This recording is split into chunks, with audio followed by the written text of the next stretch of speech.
तो बीटॉक के एक और एपिसोड में आपका बहुत बहुत स्वागत है। और इस एपिसोड में मैं आपको हमेशा की तरह ही आईएसएल और इंडियन फुटबॉल से जुड़े कुछ नया और इम्पोर्टेंट अपडेट बताने वाला हूं। तो आज जो पहला अपडेट आ रहा है भाई, वो एक बहुत ही बड़ा गुड न्यूज है हम सभी इंडियन फुटबॉल फैनों के लिए, क्योंकि भाई इंडिया वर्सेस क्रोएशिया का जो फ्रेंडली मैच होने वाला था वो अब होकर ही रहेगा, ऐसा हमें लग रहा है। ऑलमोस्ट कंफर्म आप लोग मान सकते हो। बहुत दिनों से ही रिमर्स आ रहा था कि इंडिया वर्सेस क्रोएशिया का एक फ्रेंडली मैच होगा, लेकिन कोरोना वायरस के चलते लग रहा था कि भाई अब थोड़ा बहुत इम्पॉसिबल है इंडिया वर्सेस क्रोएशिया का जो मैच है वो करवाना। तो इससे पहले एक वीडियो में मैंने आपको बता दिया था कि इंडिया का जो हेड कोच है वो भी क्रोएशिया से बिलोंग करता है। आपको भी पता है, ईगो स्टीमर्स की मैं बात कर रहा हूँ। उन्होंने कहा है कि मुझे 8 हफ्ता चाहिए इंडियन टीम को तैयार करने के लिए, और इंडिया में सिचुएशन ख़राब है तो हम बाहर जाकर भी अपना प्री सीजन कर सकते हैं या यहाँ पर हम लोग प्रिपरेटरी कैंप भी कर सकते हैं। जैसे कि यहाँ पर स्लोवेनिया का नाम आया था, उसके बाद क्रोएशिया के नाम भी था। और यहाँ पर भाई क्रोएशिया का जो फुटबॉल फेडरेशन है उन्होंने बहुत ही ज़्यादा इंटरेस्ट दिखाया है इंडिया को होस्ट करने के लिए। इंडिया को पूरी तरीके से हॉस्पिटलिटी देगा अपने नेशनल कैंप को करवाने के लिए क्रोएशिया में। तो क्रोएशिया का जो फुटबॉल प्रेसिडेंट है भाई ट्रेवर सुकर, उन्होंने लेटर लिखा है एआईएफएफ के प्रेसिडेंट प्रफुल्ल पटेल को कि हम लोग एकदम पूरी तरीके से तैयार है इंडिया को होस्ट करने के लिए। हम लोग पूरी तरीके से सब कुछ ऑर्गेनाइज करेंगे, इंडिया के लिए फ्रेंडली मैच भी हम लोग देंगे, उसके साथ साथ इंप्रूव करने के लिए हेल्प भी करेंगे इंडियन टीम को। सब कुछ हम लोग प्रोवाइड करेंगे ताकि वर्ल्ड कप का जो बाकी क्वालिफाइंग मैच है उन सभी मैचों में टीम इंडिया अच्छी तरीके से परफॉर्म कर पाए। तो अब इंडिया के पास आ चुका है एक बहुत ही बड़ा अपॉर्चुनिटी, क्योंकि भाई उनको अब यूरोप में जाकर भी खेलने का मौका मिलेगा। और यूरोप में अगर 8 हफ्ता ट्रेनिंग लेगा टीम इंडिया तो कहीं ना कहीं आपको इम्प्रूव जरूर दिखाई देगा। और क्रोएशिया की फुटबॉल फेडरेशन का जो प्रेसिडेंट है उन्होंने कहा है कि हम लोग और भी आपको हेल्प करेंगे यूरोप में आपका ज़्यादातर कैंप आगे आने वाले दिनों में हो। तो भाई बहुत ही अच्छा एक इनिशिएटिव चीज़ है। और मैंने आपको बता भी दिया था कि क्रोएशिया के साथ इंडियन फुटबॉल फेडरेशन का एक डील भी हुआ है जो कि एक दूसरे को हेल्प करेगा, मदद करेगा। और उसको ही देखते हुए यहाँ पर क्रोएशिया ने बहुत ही अच्छी तरीके से अपना इच्छा जताया है, इंडियन टीम को इनवाइट किया है, एआईएफएफ को अप्रोच किया है।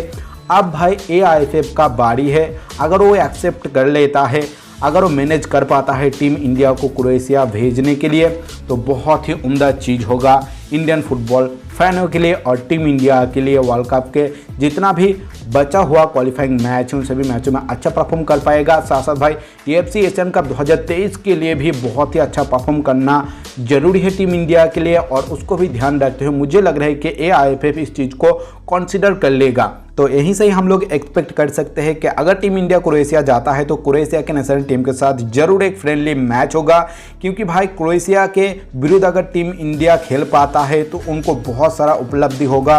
क्रोएशिया लास्ट वर्ल्ड कप में फाइनल तक पहुंचा था, आपको पता है, लेकिन फाइनल जीत नहीं पाया था। तो इतने बड़ी टीम के विरुद्ध एक फ्रेंडली मैच खेलना बहुत ही वाइटल चीज़ है। अब लोग क्या उम्मीद रखते हो टीम इंडिया से, और अब लोगों का क्या राय है, इन सभी चीज़ों के बारे में मुझे कमेंट करके जरूर बताइए। और इसके बाद नेक्स्ट अपडेट आ रहा है ईस्ट बंगाल की तरफ से। आपको पता होगा कि क्वेस के साथ ईस्ट बंगाल का नाता टूट चुका है, लेकिन पूरी तरीके से एनओसी नहीं मिला था ईस्ट बंगाल को अपना स्पोर्टिंग राइट के ऊपर।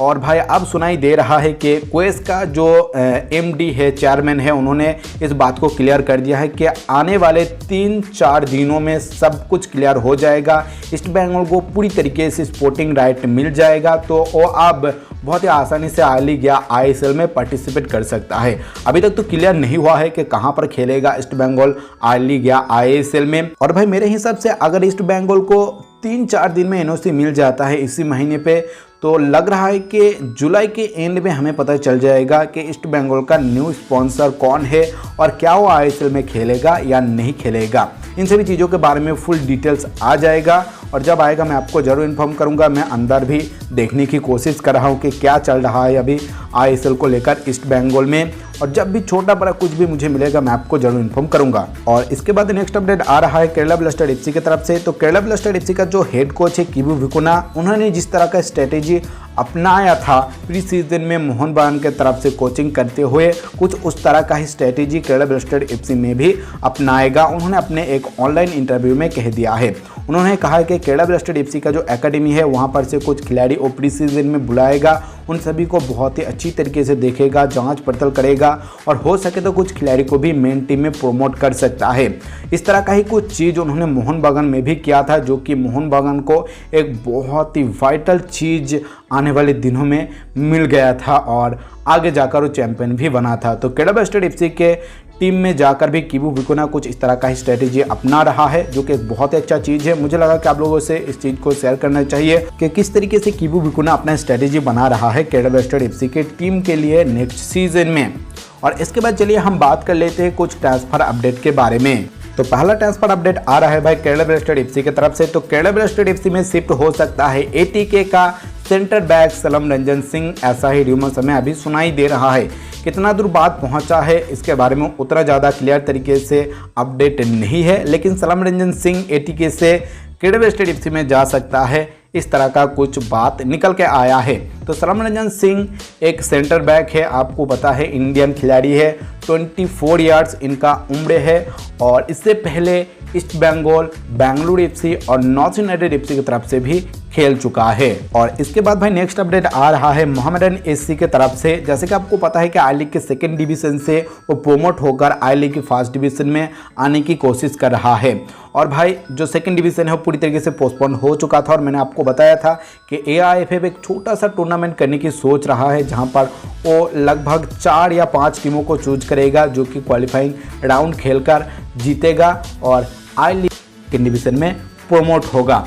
और इस चीज़ के लिए तैयारी शुरू कर दिया है मोहम्मडन एससी। 2 ट्रांसफर अपडेट निकल के आया है, एक ऑलमोस्ट कंफर्म हो चुका है, जो कि भाई चिंग्सली नाइजीरिया से बिलोंग करता है, उम्र है 23 साल, सेंटर बैक इनका मेन पोजीशन है। इससे पहले प्यारलेस जो कि कोलकाता लीग में खेलता है, उसके बाद आइजोल एफसी, मोहन बागान और पंजाब एफसी की तरफ से लास्ट सीजन में खेला था। बहुत ही जाना माना खिलाड़ी है, इंडिया में बहुत दिनों से खेल रहा है किंग्सली, और वो पूरी तरीके से अब शिफ्ट होने जा रहा है मोहम्मडन एससी में। मुझे तो पता चल रहा है कि एकदम ऑफिशियल कंफर्म भी हो चुका है। और इसके बाद एक और बड़ा नाम जो सुनाई दे रहा है ईस्ट बंगाल से मोहन बागान से जा रहा है मोहम्मडन एससी से, वो है भाई पापा बबाकर दिवारा। उनको एक शॉर्ट टर्म डील में साइन करेगा, सिर्फ वो छोटा सा टूर्नामेंट खेलने के लिए। पापा बबाकर दिवारा आपको पता है कि सेनेगल से बिलोंग करता है, एज ए स्ट्राइकर खेलता है, उम्र है 32 साल, 32 ईयर्स ओल्ड, और इस बार चैंपियन भी बना था मोहन बागान के साथ, उम्दा परफॉर्मेंस किया था और उसको ही देखते हुए शॉर्ट टर्म डील में साइन करने की कोशिश कर रहा है मोहम्मडन एससी पापा बबाकर दिवारा को। और इनके बारे में जब मुझे कन्फर्मली अपडेट मिल जाएगा मैं आपको जरूर इन्फॉर्म कर दूंगा, सिर्फ अभी र्यूमर्स ही निकल के आया है। फिलहाल के लिए आज की इस वीडियो में इतना ही। आपको बहुत बहुत शुक्रिया टाइम निकाल के इस वीडियो को देखने के लिए। अगर आपको वीडियो अच्छा लगे तो लाइक जरूर कर दीजिए, अपने दोस्तों से इस वीडियो को ज़्यादा से ज़्यादा शेयर कर दीजिए, ताकि उनको भी इस तरह की इंपॉर्टेंट चीज़ों के बारे में पता चला। और आपने अभी तक चैनल को सब्सक्राइब नहीं किया है तो चैनल को सब्सक्राइब करने के बाद बेल आइकन को भी प्रेस कर दीजिए, ताकि आपको फटाफट नोटिफिकेशन मिल जाए जब भी मैं वीडियो अपलोड करूँ।